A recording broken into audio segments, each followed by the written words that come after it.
नमस्कार. तरुण भारतच्या न्यूज बुलेटिनमध्ये मी रोहित साळुंखे आपल्या सर्वांचे स्वागत करतो.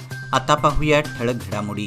यंदा दुष्काळ परिस्थिती उद्भवली आहे. खरीप आणि रब्बी हंगामातील पावसाचे प्रमाण अत्यंत कमी आहे. त्यामुळे ही परिस्थिती निर्माण झाली आहे. येत्या जून महिन्यापर्यंत दुष्काळ निवारणासाठी आवश्यक उपाययोजना राबवण्यात याव्यात. पिण्याच्या पाण्याची समस्या, पीक हानी, चाऱ्याची कमतरता यासह आतापर्यंत उद्भवलेल्या समस्या आणि भविष्यात निर्माण होणाऱ्या समस्या लक्षात घेऊन तयारी करण्यात यावी अशी सूचना मुख्यमंत्री सिद्धरामय्या यांनी जिल्हाधिकाऱ्यांशी व्हिडिओ कॉन्फरन्सवर संवाद साधून केली आहे. भाजपचे राष्ट्रीय अध्यक्ष जे.पी. नड्डा व भाजप राज्याध्यक्ष बी.वाय. विजयेंद्र आज बेळगावच्या दौऱ्यावर होते. येत्या लोकसभा निवडणुकीसाठी पूर्वनियोजन तसेच कार्यकर्त्यांच्या भेटीगाठीसाठी ते जिल्ह्याच्या दौऱ्यावर असल्याचे सांगण्यात आले. सांब्रा विमानतळावर बेळगावच्या खासदार मंगल अंगडी यांच्यासह स्थानिक पदाधिकाऱ्यांनी व कार्यकर्त्यांनी त्यांचा स्वागत केला. त्यानंतर ते चिक्कोडी, बागलकोट आणि विजापूर या ठिकाणी आयोजित बैठकीत आपली उपस्थिती दर्शवण्यासाठी रवाना झाले. कंत्राटदाराकडून 12,000 रुपये लाच घेणाऱ्या पंचायत राज विभागाच्या सहाय्यक अभियंत्यावर लोकायुक्तांनी कारवाई केली आहे. ही घटना रायबाग तालुक्यात घडली असून कंत्राटदार मुत्तप्पा लक्ष्मण भजंत्री यांच्याकडून 12,000 रुपये लाच घेताना सहाय्यक अभियंता पंडित वाघ यांच्यावर कारवाई झाली आहे. आनंदनगर, वडगाव, समृद्धीनगरसह परिसरात महिन्यापूर्वी चोरट्यांनी हैदोस घातला होता. अनेक घरे फोडून लाखो रुपयांचा ऐवज पळवल्याने भीतीचे वातावरण पसरले होते. त्यानंतर गेल्या 1.5 महिन्यापासून चोऱ्या कमी झाल्या होत्या. मात्र पुन्हा सोमवारी रात्री आनंदनगर 3रा क्रॉस आणि समृद्धीनगर परिसरात काही घरांच्या खिडक्या काढून चोरी करण्याचा प्रयत्न झाल्याने पुन्हा भीतीचे वातावरण निर्माण झाले आहे.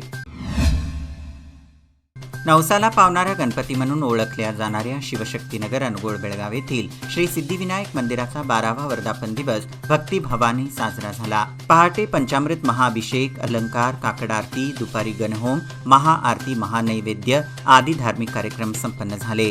दुपारी आयोजित महाप्रसादाचा अनेकांनी लाभ घेतला. मंडळाचे अध्यक्ष माजी नगरसेवक विनायक गुंजटकर, दीपक जाधव, नेमिनाथ सुलतेकर, गजानन सुलतेकर, विशाल पिसे, प्रसाद मुतकेकर आदी कार्यकर्त्यांनी कार्यक्रमाला यशस्वी करण्यासाठी परिश्रम घेतला.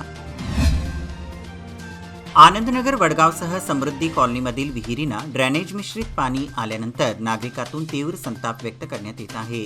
पाणी टंचाईच्या वेळीच ही परिस्थिती निर्माण झाली आहे. यातच 3 दिवस पाणीच आले नाही. त्यामुळे आणखीनच समस्या बिकट झाली असून पाण्यासाठी भटकंती करावी लागत आहे. आनंदनगर 1, 2 आणि 3रा क्रॉस या परिसरातही सर्वच विहिरींना ड्रेनेजचे पाणी मिश्रित झाले आहे. त्यामुळे त्या विहिरींचे पाणी उपसा करावा लागत आहे. ऐन उन्हाळ्यातच ही परिस्थिती निर्माण झाल्यामुळे समस्या निर्मार्ट झाली असून तातडीने ड्रेनेजचे पाणी बंद करण्यासाठी प्रयत्न करावे अशी मागणी होत आहे. गणपत गल्ली, बेळगाव येथील पुरोहित स्वीट मार्ट दुकानाला महानगरपालिकेने मंगळवारी टाळे ठोकले आहेत.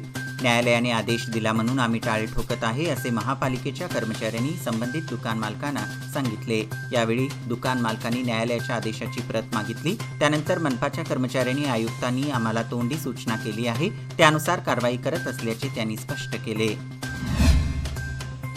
मेन्से गल्ली, बेळगाव येथील श्रीराम हार्डवेअर आणि श्रीराम प्लायवुड्स यांच्या वतीने हार्डवेअर आणि प्लायवुड्सच्या नवीन दालनाचा आज पहिल्या मजल्यावर नव्याने शुभारंभ करण्यात आला. या दालनात बदलत्या काळानुसार आणि ग्राहकांच्या गरजेनुसार नवीन प्रोडक्ट्स, नवीन उत्पादन, विविध कंपन्या, आकर्षक डिझाईन आणि रंगातील हार्डवेअर प्लायवुड्सची विस्तृत श्रेणी मांडण्यात आली आहे.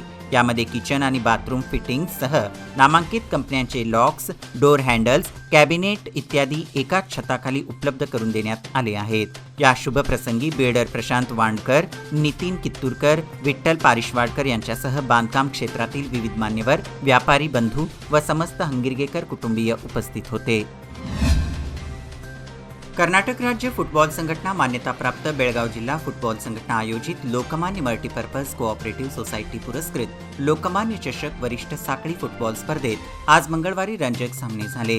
बेळगाव शहरातील स्पोर्टिंग प्लॅनेट मैदानावर आयोजित या चषकात गोवन्स एससी विरुद्ध फॅन्को एफसी यांच्यात पहिला सामना झाला. या सामन्यात 5-0ची आघाडी मिळवत गोवन्स एससी संघाने विजय मिळविला.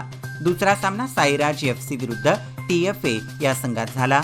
2-1ची आघाडी मिळवत टीएफए संघाने हा सामना जिंकला. बेळगाव चंदगड भागातील लाखो भाविकांचे श्रद्धास्थान असलेल्या देवरवाडी येथील श्री वैजनाथ देवस्थान येथे गुरुवार दिनांक 7 रोजीपासून महाशिवरात्रोत्सवाला प्रारंभ होणार आहे. 3 दिवस विविध कार्यक्रमांचे आयोजन करण्यात आले आहे. गुरुवारी रात्री 12 वाजता वैजनाथ मूर्तीस अभिषेक होईल. त्यानंतर सर्व भाविकांचे अभिषेक वैयक्तिकरित्या करण्यात येतील. दिनांक 8 मार्च रोजी भरयात्रा होणार आहे. या दिवशी भाविकांची गर्दी या ठिकाणी असणार आहे. दिवसभर विविध कार्यक्रम होणार असून दिनांक 9 मार्च रोजी दुपारी 12 ते 4 पर्यंत महाप्रसादाने यात्रेची सांगता होणार आहे. मुचंडी तालुका बेळगाव येथील पैलवान अतुल शिरोळे यांनी भारतीय खेल प्राधिकरणाच्या वतीने घेण्यात येणाऱ्या कोचिंग कोर्स पूर्ण केला असून त्यांना अ श्रेणी प्राप्त झाली आहे. त्यामुळे पैलवान अतुल प्रशिक्षक म्हणून कुस्तीचे मैदान गाजवणारे आहेत. पंजाबमधील पटियाला येथे Netaji Subhashchandra national institute of स्पोर्ट्समध्ये कुस्ती प्रशिक्षक पदासाठी डिप्लोमा कोर्स करण्यासाठी देशभरातील विविध भागातून पैलवान उपस्थित होते. या त्यांच्या यशाबद्दल सर्वत्र कौतुक होत आहे. त्याचप्रमाणे अतुल शिरोळे यांच्या या यशाबद्दल मराठा मंडळ संस्थेच्या अध्यक्षा डॉक्टर राजश्री नागराजू हलगेकर यांनी अतुल यांचा सत्कार करून त्यांचे कौतुक केले आहे. याप्रसंगी मराठा मंडळ संस्थेचे पदाधिकारी व कर्मचारी उपस्थित होते. आई पाहिजे, बहीण पाहिजे, बायको पाहिजे, मग मुलगी का नको, असा प्रश्न विचारत स्त्री भ्रूण हत्या रोखण्यासाठी सामाजिक संदेश देणारा करंबळ तालुका खानापूर येथील श्री महालक्ष्मी यात्रेतील फलक लक्षवेधी ठरला आहे. वकील संघटनेचे अध्यक्ष ॲडव्होकेट ईश्वर घाडी यांच्या नेतृत्वाखाली घाडी फाउंडेशनच्या वतीने उभारण्यात आलेला मुलगी वाचवा, मुलगी शिकवा हा लिंग समानतेचा संदेश देणारा फलक चर्चेचा विषय ठरला आहे. बैलहोंगल विभागाचे डीएसपी रवी नाईक यांच्या हस्ते फलकाचे अनावरण करण्यात आले. यावेळी यात्रोत्सव कमिटीचे कार्याध्यक्ष महादेव घाडी, खजिनदार जयंत पाटील, घाडी फाउंडेशनच्या उपाध्यक्षा पार्वती घाडी, हरिश्चंद्र घाडी, मयुरी घाडी व इतर उपस्थित होते. आथनी आणि कागवाड तालुक्यात अनेक शेतकऱ्यांनी द्राक्ष बागांना प्राधान्य देताना आपली उन्नती साधण्याचा प्रयत्न गत 10-12 वर्षांपासून चालविला आहे. मात्र अलीकडच्या काळात लहरी निसर्ग व वाढता उत्पादन खर्च यामुळे द्राक्ष बागायतदारांना अनेक अडचणींना सामोरे जावे लागत आहे. परिणामी याचा परिणाम द्राक्ष क्षेत्रात मोठ्या प्रमाणात घट होत असल्याचे दिसून येत आहे. परिणामी येथील शेतकरी ऊस पिकाकडे वळत असल्याचे चित्र पाहावयास मिळत आहे. निपाणी शहरातील प्रभाग क्रमांक 2 मध्ये येणाऱ्या भोपळे गल्ली, दगडी चाळ परिसरात विविध समस्यांनी डोके वर काढले आहे. यामुळे या परिसरातील नागरिकांनी याबद्दल नाराजी व्यक्त करत समस्या सोडवण्याची मागणी केली आहे. दगडी चाळ भोपळे गल्ली या ठिकाणी रिकाम्या जागेत कचरा साचला असून पालिकेने याकडे दुर्लक्ष केले आहे. गेल्या वर्षभरापासून या ठिकाणी असलेल्या कूपनलिकेची दुरुस्ती न केल्यामुळे पाण्याची समस्या गंभीर बनली आहे. तर दुसरीकडे गटारींची स्वच्छता करण्याकडे ही पालिकेने दुर्लक्ष केल्याने दुर्गंधी पसरली आहे. परिसरातील बालकांचे वयोवृद्धांचे आरोग्य धोक्यात आले असून गटारी तुंबल्याने नागरिकांना नाहक त्रास सहन करावा लागत आहे. संबंधित प्रशासकीय अधिकारी व पालिका प्रशासन जाणून बुजून या विभागाकडे दुर्लक्ष करत आहे का, असा सवाल आता या ठिकाणचे नागरिक विचारत आहेत. यंदा उन्हाळ्याचा झळा सुरुवातीपासूनच तीव्र स्वरूपात जाणवत आहे.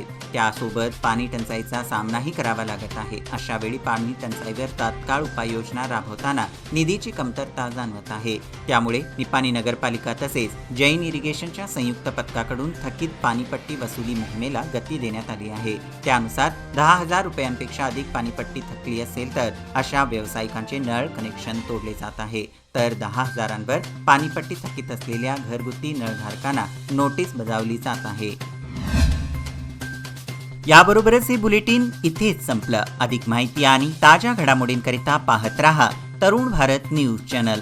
तसेच आमच्या चॅनलला लाईक करा, शेअर करा आणि सबस्क्राईब करायला विसरू नका. आणि विश्वासार्ह बातम्यांसाठी दररोज सकाळी वाचा दैनिक तरुण भारत. धन्यवाद.